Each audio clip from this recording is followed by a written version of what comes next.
அனைவருக்கும் வணக்கம். ஔஷதம் சித்த மருத்துவ மையத்தின் சார்பாக உங்களின் மருத்துவர் டாக்டர் மோ கலைவாணன். இந்த பகுதியில் நம்ம என்ன பார்க்கணும்னா பிளட் கிளாட்டிங், அதை பற்றி நம்ம பார்க்கலாம். பிளட் கிளாட்டிங் இரத்த உறைவு. சாதாரணமாக நம்ம உடம்புல ஏதாவது ஒரு காயம் பட்டாலும் இல்லை போன் ஃப்ராக்சர் ஆனாலோ ஏதாவது கீறின பிறகு உடம்புல ரத்தம் வெளியேறும். வெளியேறின பிறகு ஒரு கட்டத்தில் கொஞ்ச நேரத்தில் அது நிற்கணும். அதான் பிளட் கிளாட்டிங். சில பேருக்கு என்ன ஆகுது, பிளட் கிளாட்டிங் நிற்காமையே நிறைய ரத்தம் போய்கிட்டே இருக்கும். இன்னொரு விஷயம் என்னென்னா, பிளட் கிளாட் காயத்தால் ஏற்படுது. அது இல்லாமல் உள்ளுக்குள்ளேயே நம்மளோட நுரை ஆர்கன்ஸ், அதாவது நுரையீரல்லாம் இருக்குல்ல, நுரையீரல், இருதயம், மூளை போன்ற உள்ளுறுப்புகளில் ஏதாவது பிளட் ஃப்ளோ போயிட்டே இருக்கும்போது ஒரு இடத்துல பிளட் கிளாட் தண்ணி ஆட்டோமேட்டிக்காக ஆகுது. அப்படி ஆகும்போது அது உயிருக்கே ஆபத்தை விளைவிக்கக்கூடிய அதிபயங்கரமானது. இந்த பிளட் கிளாட்டிங் யாருக்கெல்லாம் வரும் அப்படின்னு பார்த்தோம்னா, டயபிட்டிஸ் அதிகமாக இருக்கிறவங்க. இன்றைக்கி பாருங்கள், வீட்டுக்கு வீடு டயபிட்டிஸ் பேஷண்ட்டாக இருக்காங்க. அந்தளவுக்கு ஹெல்த்தை பற்றியான அவேர்னஸ் யாருக்குமே கிடையாது.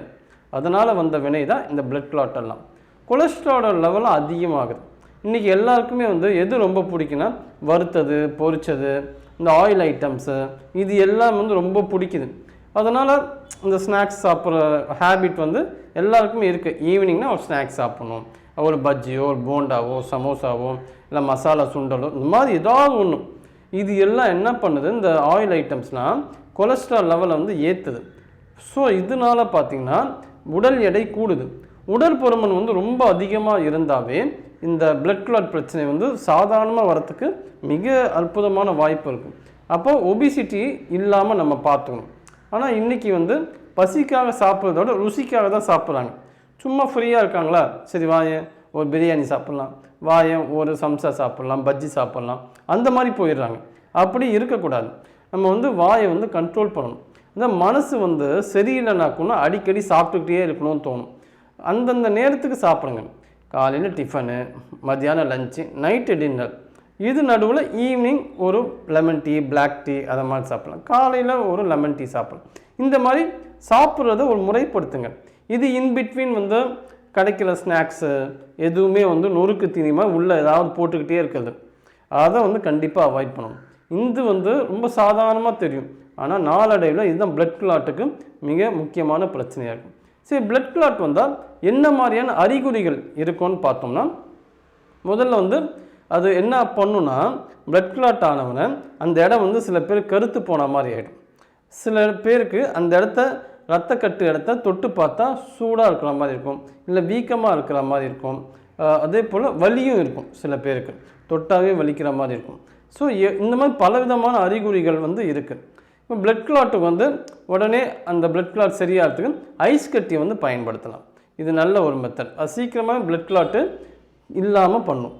ஸோ இந்த பிளட் கிளாட் வந்தால் என்னெல்லாம் பண்ணணும் அது நல்லா தெரிஞ்சு வச்சுக்கணும்ல. எக்ஸசைஸ் கண்டிப்பாக தேவை. ஒரு நாளைக்கு 1 மணி நேரமாவது உங்களோட உடலுக்கு நீங்கள் எக்ஸசைஸ் தரணும்.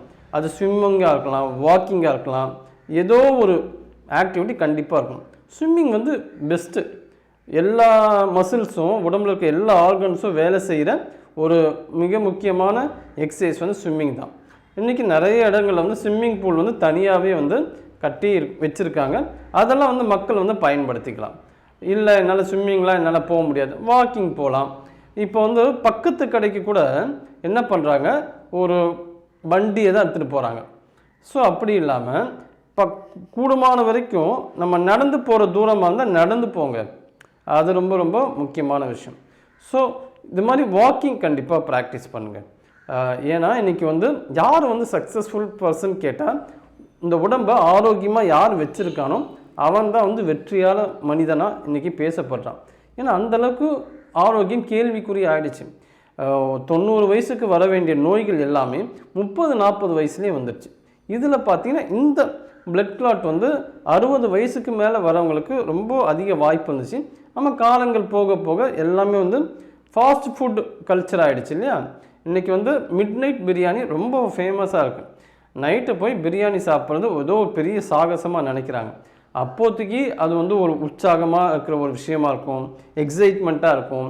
ஆனால் ஒரு காலகட்டத்தில் பார்த்தீங்கன்னா இந்த பிளட் கிளாட் பிரச்சனை வந்துச்சுன்னா அது என்ன ஆகுது, நாளோட உயிருக்கு ஆபத்தை ஏற்படுத்தும்.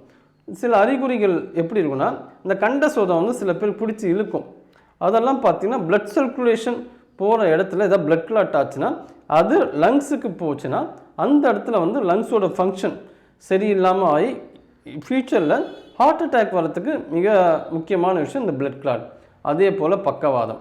ஹார்ட் அட்டாக் கூட பார்த்திங்கன்னா வந்து ரெக்கவர் ஆகிடுவாங்க. ஃபஸ்ட் அட்டாக் வந்தவொடனே ரெக்கவர் ஆகிறதுக்கு நிறைய பேர் இருக்காங்க. ஆனால் இந்த பக்கவாதம் வந்தால் ரெக்கவர் ஆகிறவங்க ரொம்ப ரொம்ப குறைவு தான். ஸோ அப்போது நம்ம இந்த பிளட் கிளாட்டில் வரத்துக்கு முன்னாடியே prevention is better then cure. அதை கண்டிப்பாக ஞாபகம் வச்சுக்கணும். அதுக்கு வந்து என்னெல்லாம் பண்ணலாம்? பிளட் கிளாட் ஆகிடுச்சு, பூண்டு பெஸ்ட்டு. பூண்டை வந்து மேற்கத்திய நாடுகள் வந்து ரிசர்ச் பண்ணி அது ஆன்டி கோயாகுலண்ட், இரத்த உறைவை தடுப்பதற்கான மிக அற்புதமான உணவு பூண்டு. அதை வந்து பாலில் போட்டு சாப்பிட்லாம். அதை வந்து பூண்டு பால்வாங்க. 8 பல்லு பூண்டு எடுத்து பசும்பாலில் காய்ச்சி அதை வந்து என்ன பண்ணணும், ஃபஸ்ட்டு பூண்டை சாப்பிட்டுட்டு அந்த பாலில் வந்து கொஞ்சமாக மஞ்சள் தூள் மிளகுத்தூள் போட்டு அந்த பாலை வந்து குடிக்கணும். இது மாதிரி நைட்டு மட்டும் ப்ரிப்பேர் பண்ணால் ரொம்ப நல்லது. துளசி கூட பிளட் கிளாட்டுக்கு சிறப்பாக வேலை செய்யும். துளசி சாறு எடுத்து குடிக்கணும், அது ரொம்ப நல்லா வேலை செய்யும். அதே மாதிரி ட்ரை ஃப்ரூட்ஸில் வந்து நட்ஸு, விட்டமின் இ சார்ந்த உணவுகள் எடுத்துக்கலாம். அது எதில் இருக்குதுன்னு பார்த்தீங்கன்னா பசலைக்கீரையில் அதிகமாக இருக்குது, ஃப்ளக்ஸ் சீடில் இருக்குது, சன்ஃப்ளவர் சீடில் இருக்குது விட்டமின் இ. அதை நம்ம எடுத்துக்கிட்டால் ரொம்ப பெஸ்ட்டாக இருக்கும். ஒபிசிட்டி வந்து அதிகமாக ஆகாமல் பார்த்துங்க. ஸோ நம்ம ஃபுட்டு என்ன சாப்பிட்ணும் ஒரு ஷெட்யூல் போடுங்க. எவ்வளோ விஷயத்துக்கு நம்ம ஷெட்யூல் போடுறோம்ல, இப்போ வந்து தீபாவளி வரப்போகுது, அதுக்கு பர்ச்சேஸ் பண்ணுறதுக்கு என்ன பட்ஜெட்டு, நம்ம அப்படிலாம் எவ்வளோ ஷெட்யூல் பண்ணி எவ்வளோ பிளான்டாக லைஃப்பை லீட் பண்ணணும். அதே போல் தான் நம்ம உணவுக்கு ஒரு பிளான் கண்டிப்பாக தேவை. ஏன்னா வந்து ஈஸியாக டைஜஸ்ட் ஆகிறத உணவு அதிகமாக எடுக்க இந்த நான் வெஜிடேரியன் டயட்டு, அதே போல் நான் வெஜிடேரியன் பிராய்லர் சிக்கனும் முட்டையும் கண்டிப்பாக அவாய்ட் பண்ணணும். நிறைய பேர் கேட்பாங்க, எப்படி முட்டையில் தான் எல்லா சத்துமே இருக்குது, நான் எப்படி வந்து முட்டையை அவாய்ட் பண்ணுறது அப்படின்னு கேட்குற. என்ன சொல்லுன்னா, முட்டை அதிகமாக எடுத்தால் டைஜஷன் பிரச்சனை கண்டிப்பாக வரும். அதே போல் லங்ஸும் அஃபெக்ட் ஆகும், சளி உற்பத்தி ஆகும், மலச்சிக்கல் வரும். லங்ஸ் பேஷண்ட், அதாவது ஆஸ்துமா ரிலேட்டடான விஷயங்கள் கண்டிப்பாக அவாய்ட் பண்ணணும். ஸோ இந்த பிளட் கிளாட்டுக்கும் இந்த மாதிரி உணவு எடுக்காமல் இருக்கிறது நல்லது. அதே மாதிரி ஸ்மோக் பண்ணுறது, ட்ரிங்க்ஸ் பண்ணுறது கண்டிப்பாக அதை வந்து விட்டே ஆகணும். சில பேர் வந்து என்ன பண்ணுவாங்க, மாத்திரையும் சாப்பிடுவாங்க, ஸ்மோக்கும் பண்ணுவாங்க, ட்ரிங்க்ஸும் சாப்பிடுவாங்க. இதெல்லாம் வந்து பெரிய அளவுக்கு வந்து வேலையே செய்யாது. எவ்வளோ அற்புதமான மருந்துகள் கொடுக்கப்பட்டாலும் கூட நீங்கள் இந்த பேட் ஹேபிட்ஸ்லேருந்து வெளியே வரலன்னா உங்களுக்கு பெரிய அளவு ரிசல்ட் இருக்காதுங்கிறத இப்போவே நம்ம சொல்லிடலாம். சித்தால இதுக்கு மருந்துகள் உண்டு. சங்கு பல்பம், திரிகடுகு சூர்ணம், ஏலாதி சூர்ணம் இருக்குது. அதே இப்போ இருநெல்லி கற்பம், ஏலாதி சூர்ணம், இந்த மாதிரி நிறைய மெடிசன் வந்து இந்த பிளட் கிளாட்டை கிளியர் பண்ணுறதுக்கு இருக்குது. அதை வந்து கரெக்டாக அந்த பேஷண்ட்ஸை பார்த்து அவங்க நாடி பார்த்து வாத பித்த கவம் அதை எல்லாமே டயக்னோஸ் பண்ணி அவங்களுக்கு உடல்நிலைக்கு தகுந்த மாதிரி அந்த மருந்தையும் அனுபானத்தையும் சேர்த்து நம்ம கொடுப்போம். ஆனால் தகுந்த சித்த மருத்துவரோட ஆலோசனையின் பேரில் எடுத்துக்கிட்டால் ரொம்ப ரொம்ப நல்லது. இன்னொன்று வந்து முத்திரைகளில் வந்து அபான வாயு முத்திரை இதுக்கு ரொம்ப நல்லா வேலை செய்யும். அது எப்படி பண்ணணும்னா இப்படி தான், இந்த கைகள் ரஜினி படம் பார்த்திங்கன்னா பாபா முத்திரை. இந்த முத்திரையை வந்து இன்னும் என்ன ஸ்பெஷலாக பண்ணணும்னா, இந்த விரலை இந்த மாதிரி பொசிஷனில் வைக்கணும். அதாவது ஆள்காட்டி விரலை மடக்கி கட்டை விரலோட அடிப்பகுதியில் வைக்கணும். இது அபான வாயு முத்திரை. இந்த அபான வாயு முத்திரை வந்து பண்ணோம்னா பிளட் கிளாட்டில் ஏற்படக்கூடிய பாதிப்பான ஹார்ட் அட்டாக்கு ஃபஸ்ட் எய்டே இந்த அபான வாயு முத்திரை தான். இது வந்து தொடர்ந்து பண்ணணும். தொடர்ந்து பண்ணால் இன் ஃபியூச்சரில் பிளட் கிளாட் இருந்தாலும் கூட ஹார்ட் அட்டாக் வராமல் இந்த அபான வாயு முத்திரை நமக்கு நல்லா வேலை செய்யும். இன்னொரு விஷயம் வந்து தண்ணி நிறைய குடிக்கணும். காலையில் இருந்து வெறும் வயிற்றில் 1 லிட்டர் தண்ணி வந்து குடிக்கணும். எடுத்தவொடனே 1 லிட்டர் தண்ணியாக ரொம்ப ஆச்சரியப்படக்கூடாது. ஃபஸ்ட்டு கொஞ்சம் கொஞ்சமாக அந்த அளவை ஏற்றிக்கிட்டே வரணும். ஓரளவுக்கு நீங்கள் 1 லிட்டர் அளவு தண்ணி குடிக்கிற மாதிரி வந்துட்டிங்கன்னா இந்த பிளட் கிளாட் பிரச்சனையை வந்து ஈஸியாக நம்ம வந்து ஹேண்டில் பண்ண முடியும். ஸோ உணவை பொறுத்த வரைக்கும் அந்த ஈஸியாக டைஜஸ்ட் ஆகிற உணவு வெஜிடேரியன் டயட் அதிகமாக எடுத்துக்கணும். இதில் பார்த்திங்கன்னா வெஜிடேரியனில் வந்து கீரைகள் எடுத்துக்கலாம். முருங்கைக்கீரை, அதே போல் கரிசலாங்கண்ணி, வல்லாரை, தூதுவலை, அதெல்லாம் பெஸ்ட்டாக நல்லபடியாக வேலை செய்யும். மோஷன் பிரச்சனை இல்லாமல் பார்த்துக்கணும், அது ரொம்ப முக்கியம். அதே போல் ஆயில் பாத்தும் எடுக்கணும். ஆண்களாக இருந்தால் புதன்கிழமை, சனிக்கிழமை பெண்களாக இருந்தால் செவ்வாய்க்கிழமை, வெள்ளிக்கிழமை.